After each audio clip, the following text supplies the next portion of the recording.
Jane Andrews was born in 1967 in England. She grew up in a working-class family in Cleethorpes.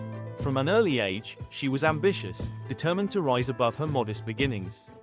In 1988, her dreams took shape when she landed a prestigious role. She became a personal dresser for Sarah Ferguson, the Duchess of York. It was a rare position for someone without noble ties. Working within the royal household, Jane gained access to wealth, status, and influence. But behind the scenes, her personal life was turbulent.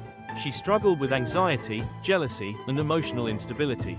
Jane was known to be charming, but controlling. She had a pattern of intense relationships, often ending in conflict. By 1997, she left royal service and pursued other ambitions. In 1999, Jane met a wealthy businessman named Tom Cressman. He came from a privileged background and had strong ties in high society. They began dating, and soon moved in together, but the relationship was strained. Jane wanted to get married. Tom refused. Arguments became frequent, and Jane's behavior grew increasingly erratic. She feared rejection, believed Tom was unfaithful, and began obsessing over control. On September 17, 2000, things took a deadly turn. After an argument, Jane attacked Tom while he slept. He was struck with a cricket bat and then stabbed to death. After the killing, Jane fled the scene. She wrote letters, made phone calls, and attempted to mislead investigators. Police quickly named her a suspect. She was found days later, unconscious in her car after a failed suicide attempt. At trial, Jane claimed she had acted in self-defense. She said Tom had been abusive and controlling, but the evidence painted a different picture.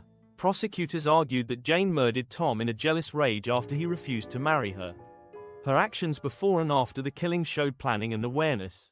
In 2001, Jane Andrews was convicted of murder. She was sentenced to life in prison. The media called her the Fatal Attraction Killer, referencing the famous film. Her case shocked the public, not just for the crime, but for her royal connections. While in prison, Jane attempted escape and was briefly rearrested after release. She continued to maintain that Tom had been violent, but those close to him denied any such behavior. Jane's story became a cautionary tale about obsession, control, and violence hidden behind charm. What began as a rise into royal circles ended in a brutal fall. Behind the elegance and privilege was a dangerous emotional storm. Jane Andrews now lives far from the spotlight she once craved. Her case remains one of the most notorious in British true crime history.